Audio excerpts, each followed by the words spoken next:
ദൈവനാമത്തിന് മഹത്വം ഉണ്ടായിരിക്കട്ടെ. വീണ്ടും ദൈവവചനം ചിന്തിക്കുക ഒരവസരം കൂടെ കർത്താവ് തന്നതിനായി തിരുനാമത്തെ സ്തുതിക്കുന്നു. ഏവരെയും ജീവ നീർവയിലേക്ക് സ്വാഗതം ചെയ്യുന്നു. ഇന്നത്തെ നമ്മുടെ ചിന്താവിഷയമായ ബന്ധത്തിൽ റോമാലേഖനം 8-ാം അധ്യായം 31-32 വാക്യങ്ങൾ വായിപ്പാൻ ആഗ്രഹിക്കുന്നു. ഇത് സംബന്ധിച്ച് നാം എന്തു പറയേണ്ടു? ദൈവം നമുക്ക് അനുകൂലമെങ്കിൽ നമുക്ക് പ്രതികൂലം ആർ? സ്വന്തം പുത്രനെ ആദരിക്കാതെ നമുക്ക് എല്ലാവർക്കും വേണ്ടി ഏൽപ്പിച്ചു തന്നവൻ അവനോടുകൂടെ സകലവും നമുക്ക് നൽകാതിരിക്കുമോ? ദൈവം നമുക്ക് അനുകൂലമോ? അനേകർ പറഞ്ഞ് കേൾക്കാറുണ്ട്. ഈ വാക്യം വളരെ ദുർവ്യാഖ്യാനം ചെയ്യപ്പെടുന്ന വേദഭാഗങ്ങളിലൊന്നും കൂടെയാണ്. കാരണം ഭൗതിക നേട്ടത്തിന് വേണ്ടി വാദിക്കുന്ന ആളുകൾ ഈ വാക്യം എടുത്ത് അത് സ്ഥാപിക്കാൻ ശ്രമിക്കാറുണ്ട്. ദൈവം നമുക്ക് വേണ്ടി സ്വന്തം പുത്രനെ തന്നില്ലേ, അവനോടുകൂടെ സകലവും നൽകാതിരിക്കുമോ? അപ്പോൾ സകലവും എന്ന് പറഞ്ഞാൽ ഇന്നത്തെ ഉപദേശത്തിൻ്റെ ബാക്കിയായി. എന്നാൽ അത് അവിടെ ഉദ്ദേശിക്കുന്ന എന്താണ്? ആ 8-ാം അധ്യായത്തിൽ മാത്രം ഒതുങ്ങി നിന്നുകൊണ്ട് ദൈവം നമുക്ക് വേണ്ടി എന്ത് ചെയ്തു, ദൈവം വാസ്തവമായി നമുക്ക് അനുകൂലമാണോ എന്ന് അല്പമായി ചിന്തിപ്പാൻ ഒരു 6-7 കാര്യങ്ങൾ ദൈവം നമുക്ക് ചെയ്ത് എന്താണെന്ന് അവിടെ റോമാലേഖനം 8-ാം അധ്യായത്തിൽ തന്നെ ചൂണ്ടിക്കാണിക്കുവാൻ ഇന്ന് പകൽക്കാലം ആഗ്രഹിക്കുന്നു. ദൈവം നമുക്ക് എന്ത് ചെയ്തു? പലരും പറയാറുണ്ട്, ദൈവം എനിക്ക് ഒന്നും തന്നില്ല, ദൈവം ഒന്നും തരുന്നില്ല, ഞാൻ എത്ര പ്രാർത്ഥിച്ചിട്ടും ഞാൻ എത്ര യാചിച്ചിട്ടും ദൈവം തരുന്നില്ല എന്നൊക്കെ പറയുന്ന ആളുകളുണ്ട്. എന്നാൽ ദൈവം നമുക്ക് എന്ത് തന്നു? സവിസ്തരമായ 8-ാം അധ്യായം നാം വായിച്ചാൽ വളരെ ശ്രേഷ്ഠമായ, മറ്റാർക്കും തരാൻ കഴിയാത്ത, നിസ്തുല്യമായത് ക്രിസ്തു യേശുവിൽ കൂടെ നമുക്ക് ദൈവം നൽകിയത് നമുക്ക് കാണാൻ കഴിയും.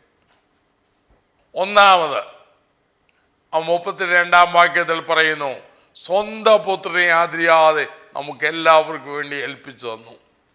ദൈവത്തിന് നമുക്ക് തരാൻ കഴിയുന്ന, ത്രിയേക ദൈവത്തിന് നിസ്സാരന്മാരായ മനുഷ്യർക്ക് നൽകുവാൻ കഴിയുന്ന ഏറ്റവും വലിയ ദാനമാണ് ദൈവപുത്രൻ. യോഹന്നാന്റെ സുവിശേഷം 3-ാം അധ്യായം 16-ാം വാക്യത്തിൽ തൻ്റെ ഏകജാതനായ പുത്രനിൽ വിശ്വസിക്കുന്ന ഏവനും നശിച്ചു പോകാതെ നിത്യജീവൻ പ്രാപിക്കേണ്ടതിന് അവനെ നൽകുവാൻ തക്കവണ്ണം ലോകത്തെ അത്രമാത്രം സ്നേഹിച്ചു എന്ന് കാണാം. ദൈവപുത്രന്റെ ജീവൻ മനുഷ്യവർഗത്തിൻ്റെ വീണ്ടെടുപ്പിന് വേണ്ടി ദൈവം നൽകി. ഇതിലും വലിയ ദാനം എന്താണുള്ളത്? സ്വന്തം പുത്രനെ ആദരിച്ചില്ല. നാം അനുഭവിക്കേണ്ട സകല ശിക്ഷയും പുത്രനെ മേൽ ചുമത്തി നമുക്ക് പ്രായശ്ചിത്തമായി ദൈവപുത്രനെ ഉയർത്തി കാണിച്ചു. അവനിൽ, കൊലോസ്യത്തിലെ ഭാഷ എടുത്താൽ, അവനിൽ ദൈവത്വത്തിൻ്റെ സകല സമ്പൂർണതയും ദേഹരൂപമായി വസിക്കുന്നു. എല്ലാത്തിനും ഉളവായത് എല്ലാത്തിനും കാരണഭൂതനായ അവനിൽ പരിപൂർണതയിലേക്കുള്ള, നാം പരിപൂർണനാകാനുള്ള എല്ലാം കർത്താവ് തന്നു. അപ്പോൾ ദൈവപുത്രനെ നമുക്ക് തന്നത് തന്നെ ഏറ്റവും, അതിൽ കൂടുതൽ എന്താ ദൈവം തരണ്ടേ? മാത്രമല്ല, ഒന്ന് പുത്രനെ തന്നു. 2, അതേ അധ്യായത്തിൻ്റെ റോമാലേഖനം 8-ാം അധ്യായം 15-ാം വാക്യം ഇങ്ങനെ പറയുന്നു, നിങ്ങൾ പിന്നെയും ഭയപ്പെടേണ്ടതിന് ദാസ്യത്തിൻ്റെ ആത്മാവിനെ അല്ല, നാം അബ്ബാ പിതാവേ എന്ന് വിളിക്കുന്ന പുത്രത്വത്തിൻ ആത്മാവിനെ അത്രയേ പ്രാപിച്ചത്. ദാസ്യത്തിൻ്റെ ആത്മാവിനെയല്ല, അല്ലെങ്കിൽ അടിമത്വത്തിൻ്റെ ആത്മാവിനെയല്ല, പുത്രത്വത്തിൻ്റെ ആത്മാവിനെ നമുക്ക് തന്നു. മറ്റു വാക്കിൽ പറഞ്ഞാൽ ക്രിസ്തുയേശുവിൽ കൂടെ നാം പുത്രത്വം പ്രാപിച്ചു. ദൈവത്തിൻ്റെ മക്കളായി, ദൈവത്തിൻ്റെ മകനായി, ദൈവത്തിൻ്റെ മകളായി തീർന്നു യേശു ക്രിസ്തുവിൽ കൂടെ. 1 യോഹന്നാൻ 3-1 പറഞ്ഞു, കാൺമേൻ, നാം ദൈവമക്കളെന്ന് വിളിക്കപ്പെടുവാൻ പിതാവ് നമുക്ക് എത്ര വലിയ സ്നേഹം നൽകിയിരിക്കുന്നു. ദൈവമക്കളെന്ന് വിളിക്കപ്പെടാൻ, ദൈവത്തിൻ്റെ മകനാണ് ഞാനെന്ന് ധൈര്യപൂർവ്വം പറയുവാനുള്ള പുത്രത്വം അവൻ നമുക്ക് തന്നു. അത് പ്രാപിച്ചവർ, അത് ഞാൻ ദൈവപുത്രനാണോ, ദൈവത്തിൻ്റെ മകനായി തീർന്നു എന്ന ബോധ്യമുള്ളവർ മറ്റേ ചവറിനെ കുറിച്ച് ചിന്തിക്കത്തില്ല. മറ്റു വാക്കിൽ പറഞ്ഞാൽ അവനോട് കൂടെ ഈ ലോകത്തിൻ്റെ കാര്യങ്ങളെ കൂട്ടിക്കെട്ടുകയില്ല. അഴിയാത്തതെല്ലാം ദൈവം തന്നു. ഇന്ന് പലതും ദൈവം തരുമെന്ന് പറയുന്നത് അഴിവുള്ള തൽക്കാലമാണ്, നിലനിൽക്കാത്തതാ. പക്ഷേ ദൈവം തന്നതെല്ലാം നിലനിൽക്കുന്നത് നിത്യതയോളം, എല്ലാ കാലത്തും സർവശക്തനായ ദൈവത്തോട് കൂട്ടിരിക്കുവാനുള്ള ഭാഗ്യകരമായ പദവി തൻ്റെ പുത്രനിൽ കൂടെ നമുക്ക് തന്നു. നമ്മെ പുത്രന്മാരാക്കി, പുത്രത്വം പ്രാപിച്ചു. ദൈവത്തിന് വേണ്ടി ഈ ലോകത്തിൽ നിലകൊള്ളാൻ, അവൻ്റെ ഭവനത്തിൽ അധ്വാനിപ്പാൻ, അവൻ്റെ തോട്ടത്തിൽ അധ്വാനിപ്പാൻ, അവൻ്റെ മുതൽ കൈകാര്യം ചെയ്യുവാൻ, ഒരപ്പൻ്റെ സ്വത്ത് കൈകാര്യം ചെയ്തത് പുത്രനാണല്ലോ. അതിൻ്റെ വിശദാംശങ്ങൾ കൊണ്ട് ഇപ്പോൾ കിടക്കാൻ എനിക്ക് പറ്റില്ല. അപ്പോൾ ഞാൻ അതിൽ തന്നെ നിൽക്കട്ടെ. പുത്രത്വം, ദൈവത്തിനുള്ളതെല്ലാം കൈകാര്യം ചെയ്യുവാൻ ഉള്ള പുത്രത്വം നമുക്ക് തന്നു. ചെറിയ കാര്യമില്ല. അത് മരണം കൊണ്ട് മാറുന്നതല്ല. ദൈവത്തിന് സ്തോത്രം. മാത്രമല്ല, അതേ അധ്യായത്തിൻ്റെ 1-ാം വാക്യത്തിൽ ഇങ്ങനെ പൗലോസ് പറഞ്ഞു, അതുകൊണ്ട് ഇപ്പോൾ ക്രിസ്തുയേശുവിലുള്ളവർക്ക് ഒരു ശിക്ഷാവിധിയുമില്ല. 3, ശിക്ഷാവിധിയിൽ നിന്ന് അവൻ നമ്മെ വിടുവിച്ചു. പാപത്തിൻ്റെ ഫലമായുള്ള, പാപത്താൽ സംഭവിച്ച സകല മത്സരത്തിനും, ദൈവത്തിന് വിരുദ്ധമായി നീങ്ങുന്ന എല്ലാത്തിനും ലഭിക്കേണ്ട ശിക്ഷ അവൻ ഒഴിവാക്കി. അവൻ വഹിച്ചു, എന്നെ വിടുവിച്ചു. റോമാലേഖനം 3-ാം അധ്യായം 25-ാം വാക്യത്തിൽ ഇങ്ങനെ പറഞ്ഞു, വിശ്വസിക്കുന്നവർക്ക് അവൻ തൻ്റെ രക്തം മൂലം പ്രായശ്ചിത്തമാകുവാൻ ദൈവം അവനെ പരസ്യമായി നിർത്തിയിരിക്കുന്നു. യേശുവിനെ പരസ്യമായി നിർത്തി. 5-ാം അധ്യായത്തിൽ 1-ാം വാക്യം, വിശ്വാസത്താൽ നീതീകരിക്കപ്പെട്ടിട്ട് കർത്താവായ യേശു ക്രിസ്തു മൂലം നമുക്ക് ദൈവത്തോട് സമാധാനമുണ്ട്. ദൈവത്തോട് നിരപ്പ്, ദൈവത്തോട് സമാധാനം. ദൈവത്താൽ നീതീകരിക്കപ്പെട്ടു. എൻ്റെ എല്ലാ ശിക്ഷാവിധിയും, ഞാൻ അനുഭവിക്കേണ്ട നരക ശിക്ഷ എല്ലാം ക്രിസ്തുയേശു വഹിച്ചു. ക്രിസ്തുയേശുള്ളവർക്ക് ഒരു ശിക്ഷാവിധിയുമില്ല. ശിക്ഷാവിധി മാറിപ്പോയി, തൽക്കാലത്തേക്കല്ല, എന്നേക്കും നിത്യകാലത്തേക്ക് എൻ്റെ ശിക്ഷാവിധി മാറ്റി. അപ്പോൾ ദൈവം എനിക്ക് അനുകൂലമായിരുന്നു. മാത്രമല്ല, റോമാലേഖനം 8-ാം അധ്യായം 17-ാം വാക്യം വായിക്കുമ്പോൾ വേറൊരു ശ്രേഷ്ഠമായ കാര്യം നമുക്ക് കാണാം. നാം മക്കളെങ്കിലോ അവകാശികളുമാകുന്നു. ദൈവത്തിൻ്റെ അവകാശികളും ക്രിസ്തുവിന് കൂട്ടവകാശികളും തന്നെ.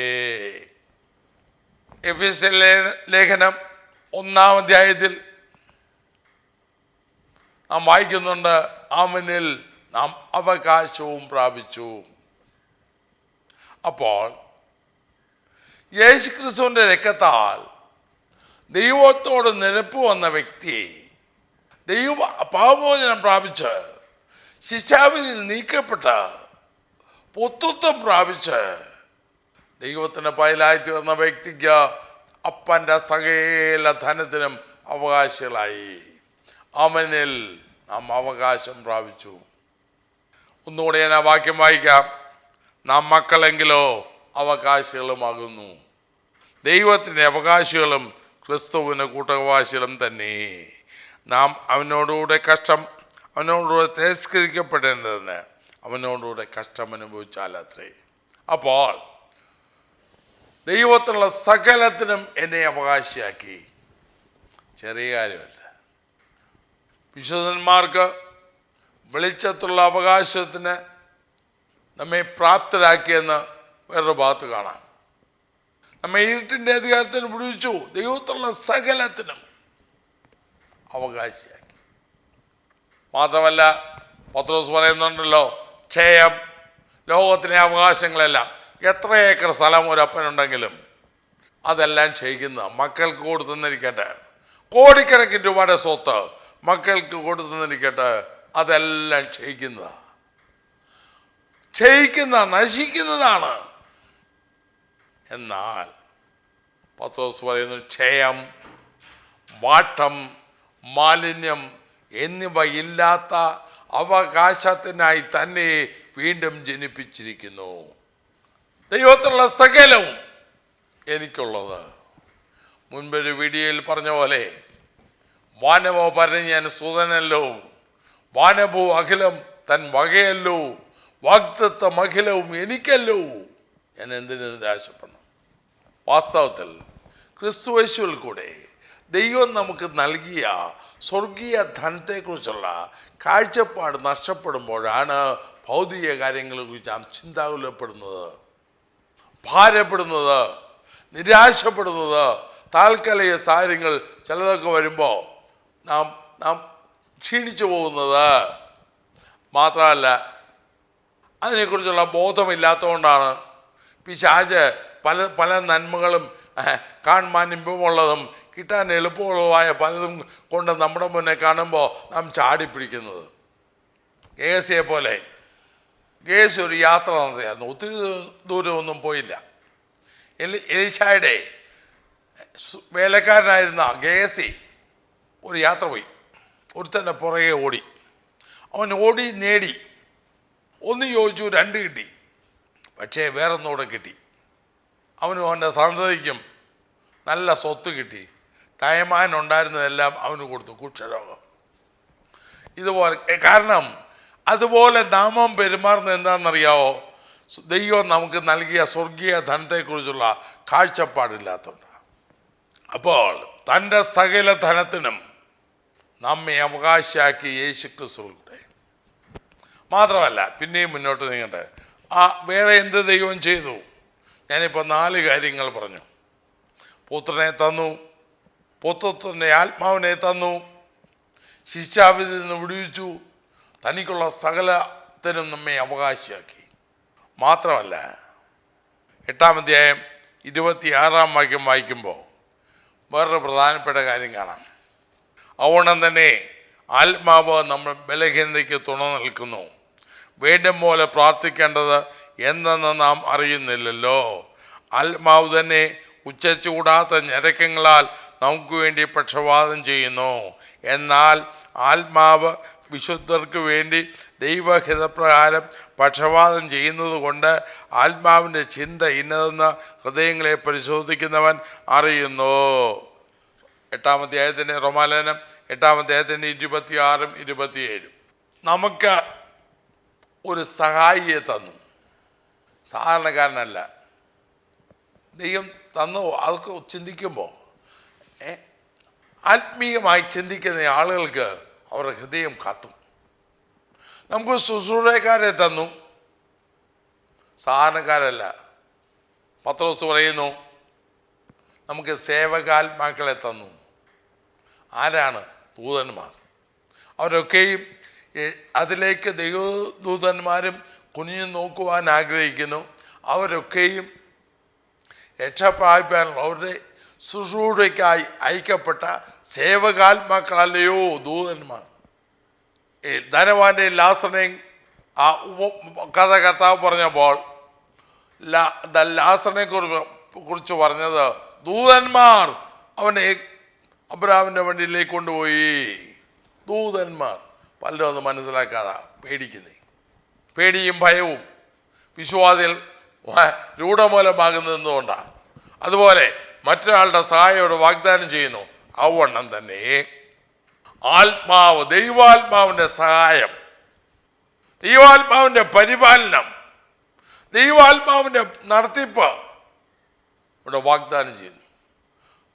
ദൈവഹൃദയത്തിൻ്റെ ചിന്തയറിഞ്ഞ് നമുക്ക് വേണ്ടി പക്ഷപാതം ചെയ്യുവാൻ നമ്മിൽ വസിച്ചുകൊണ്ട് നമുക്ക് വേണ്ടി പക്ഷപാതം ചെയ്യുവാൻ ദൈവത്തിൻ്റെ ആത്മാവിനെ നമുക്ക് തന്നു.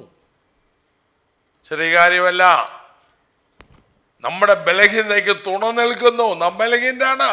എന്നാൽ തത്വത്തിൽ മൂന്നാമനായ ദൈവത്തിൻ്റെ പരിശുദ്ധാത്മാവ് എന്നിൽ വസിക്കുമ്പോൾ ലോകത്തിലെ ബലവാനേക്കാളും ഞാൻ ബലവാനാകുന്നു. ഒരന്ധകാര ശക്തിക്കും ആത്മാവിനെ അനുസരിച്ച് ഞാൻ നടക്കുമ്പോൾ, അതിനെക്കുറിച്ച് മുൻവാക്യങ്ങൾ തെളിച്ചു പറഞ്ഞു. 5-ാം വാക്യം മുതൽ 14-ാം വാക്യം വരെ ദൈവാത്മ പ്രവൃത്തിയും ജഡത്തിൻ്റെ പ്രവൃത്തിയും താൻ എടുത്ത് വിശദീകരിക്കുന്നു. അപ്പോൾ എന്നിൽ ഞാൻ ദൈവാത്മാവിൽ ജീവിക്കുമ്പോൾ, അല്ലെങ്കിൽ എന്നെ സഹായിക്കാൻ, യാത്രയിൽ എപ്പോഴും എന്നെ സഹായിക്കാൻ, ഏത് നേരത്തും എന്നെ സഹായിക്കാൻ, എല്ലാവരെയും മുൻകൂട്ടി കാണുന്ന സർവശക്തിയുള്ള ദൈവത്തിൻ്റെ ഭാഗമായ പരിശുദ്ധാത്മാവിനെ എനിക്ക് സഹായത്തിന് തന്നു. എനിക്ക് വേണ്ടി ദൈവാത്മാവ് പക്ഷപാതം ചെയ്യുന്നു. മാത്രമല്ല, ആത്മാവ് വിശുദ്ധർക്ക് വേണ്ടി ദൈവഹിതപ്രകാരം പക്ഷപാതം ചെയ്തു. കാരണം ദൈവാത്മാവിന് ദൈവത്തിൻ്റെ ചിന്തയറിയാം. അപ്പോൾ ദൈവചിന്ത മനസ്സിലാക്കി എന്നെക്കുറിച്ചുള്ള ദൈവഹിതം അറിയാവുന്ന ദൈവത്തിൻ്റെ പരിശുദ്ധാത്മാവ് എന്നെ സഹായിക്കുന്നു. നോക്കണേ, വാഗ്ദാനം ചെയ്യുക മാത്രമല്ല, അവൻ്റെ സാന്നിധ്യം ഉറപ്പാക്കുന്നു. ഇവിടെ ഞാൻ പരാജയപ്പെട്ട്, ഞാൻ തളർന്ന് ഒന്നിനും കൊള്ളാത്തവനായി പോകാതിരിക്കാൻ എനിക്ക് വേണ്ടതെല്ലാ ഉപദേശവും തന്ന സകല സത്യത്തിലും എന്നെ വഴി നടത്തി ദൈവസ്ഥലനെ കൊണ്ടെത്തിക്കുവാൻ പ്രാപ്തനായ ഒരു വ്യക്തിയെ ദൈവം എനിക്കായി ഒരുക്കി. ചെറിയ കാര്യമാണോ ഇത്? നാം ചിന്തിക്കുന്നുണ്ടോ? പലപ്പോഴും അവനെ തുച്ഛീകരിച്ച്, അവനെ ദുഃഖിപ്പിച്ച്, ദൈവാത്മാവിനെ അനുസരിക്കാതെ, ദൈവാത്മാവിന് വഴിപ്പെടാതെ, ദൈവാത്മാവിനോട് മത്സരിച്ച് നാം പലപ്പോഴും പരാജയത്തിലാവപ്പെടാറില്ലേ? അപ്പോൾ ദൈവം നമുക്ക് വേണ്ടി ചെയ്ത വിലപ്പെട്ട കാര്യങ്ങൾ ശരിയാവണ്ണം നാം ശ്രദ്ധിച്ചാൽ നാം ഒരിക്കലും പരാജയപ്പെടത്തില്ല. പരാജയപ്പെട്ടു പോയി എന്ന് തോന്നുന്ന രംഗങ്ങളിൽ പോലും വിജയശീലാളിതരായി നമുക്ക് മുന്നോട്ട് പോകാൻ കഴിയും. കാരണം നാം ആത്മാവിനെ അനുസരിച്ചാൽ അവൻ്റെ സഹായം വാഗ്ദാനം ചെയ്തിരിക്കുക. വാഗ്ദാനം ചെയ്യുക മാത്രമല്ല, നമ്മൾ വസിക്കാൻ അയച്ചിരിക്കുക. റോമാലേഖനം 15-ാം അധ്യായത്തിൽ അതിൻ്റെ 15-ാം വാക്യത്തിൽ ജാതികളെന്ന വഴിപാട് പരിശുദ്ധാത്മാവിൽ വിശുദ്ധീകരിക്കപ്പെട്ട് പ്രസാദകരമായി തീർത്തക്കോണം. ജാതികളെന്ന വഴിപാട് ദൈവത്തിന് പ്രസാദകരമായി തീർത്തക്കോണം ആത്മാവിൽ വിശുദ്ധീകരിക്കപ്പെടുവാൻ ദൈവത്തിൻ്റെ പരിശുദ്ധാത്മാവ് നമ്മെ വിശുദ്ധീകരിച്ച്, നമ്മെ ഒരുക്കി, നമ്മെ ക്രമപ്പെടുത്തി അവിടെ കൊണ്ട് എത്തിക്കാൻ ശ്രമിക്കുക. അപ്പോൾ പരിശുദ്ധാത്മാവിൻ്റെ സഹായവും സാന്നിധ്യവും ദൈവം നമുക്ക് വാഗ്ദാനം ചെയ്തിരിക്കുന്നു. വിശുദ്ധരായി ജീവിപ്പാൻ, ജയാളികളായി ജീവിപ്പാൻ കൊരിന്ത്യർ ലേഖനത്തിൽ പൗലോസ് പറയുന്നല്ലോ, 2 പ്രാവശ്യം ജയത്തെക്കുറിച്ച് അവിടെ പറയുന്നുണ്ട്. ക്രിസ്തുവിൽ ഞങ്ങളെ വല്ലപ്പോഴുമല്ല എപ്പോഴും ജയോത്സവമായി നടത്തുന്നു. എല്ലായിടത്തും ഞങ്ങളെക്കൊണ്ട് തൻ്റെ സൗരഭ്യത്തിൻ്റെ വാസന വെളിപ്പെടുത്താൻ ദൈവത്തിന് സ്തോത്രം. ജയോത്സവമായി ക്രിസ്തീയ വിശ്വാസി, യേശു ക്രിസ്തുവിനെ അറിഞ്ഞ വിശ്വാസി ഒരിക്കലും പരാജയത്തിൻ്റെ സാക്ഷി പറയേണ്ടവരല്ല. കാരണം അവരെ സഹായിക്കാൻ സാധാരണക്കാരനെയല്ല, ദൈവത്തിൻ്റെ പരിശുദ്ധാത്മാവിനെ. യോഹന്നാൻ സുവിശേഷത്തിൽ നോക്കിയാൽ സകല സത്യത്തിലും വഴി നിർത്താൻ, എപ്പോഴും നമ്മോട് കൂടിയിരിക്കാൻ. അപ്പോൾ പരിശുദ്ധാത്മാവിനെ തന്നു. എന്തിന്? നമ്മുടെ ബലഹീനതയ്ക്ക് തുണ നിൽക്കാൻ, നമ്മെ സഹായിക്കാൻ, വേണ്ടതുപോലെ പ്രാർത്ഥിക്കാൻ, വേണ്ടതുപോലെ കാര്യങ്ങൾ ചെയ്യാൻ ദൈവത്തിൻ്റെ ആത്മാവിനെ തന്നു. എന്നെ ഒന്നുകൂടെ ആവർത്തിക്കാം. സ്വന്തം പുത്രനെ നമുക്ക് വേണ്ടി തന്നു. മാത്രമല്ല, പുത്രത്വത്തിൻ്റെ ആത്മാവിനെ നാം പുത്രത്വം പ്രാപിച്ചു. ഇതൊന്നും ചെറിയ കാര്യങ്ങളല്ല. അത് മാത്രമല്ല, നമ്മുടെ എല്ലാ ശിക്ഷാവിധിയും നമുക്ക് ക്രിസ്തുവേശുള്ളവർക്ക് ഒരു ശിക്ഷാവിധിയും ഇല്ല. ശിക്ഷാവിധി നീക്കപ്പെട്ടവൻ നിരാശനല്ല, അവൻ ആനന്ദിക്കുന്നു. അയ്യോ, അവൻ എത്ര സന്തോഷിക്കുന്നു. എത്ര ആയാലും എൻ്റെ പേരിൽ ഒരു ക്രിമിനൽ കേസിൽ ഞാൻ ശിക്ഷിക്കപ്പെട്ടവനെങ്കിൽ ആ മാർക്ക് അവിടെ കിടക്കും, ഒരിക്കലും മാഞ്ഞു പോകത്തില്ല. ശിക്ഷ കഴിഞ്ഞിറങ്ങിയാലും ഞാൻ കുറ്റവാളിയായി ഇരുന്നവനാ. എന്നാൽ ക്രിസ്തുയേശുവിൽ വരുമ്പോൾ എന്നേക്കുവായത് മായ്ച്ചു കളഞ്ഞു. ഒരു ശിക്ഷാവിധിയുമില്ല.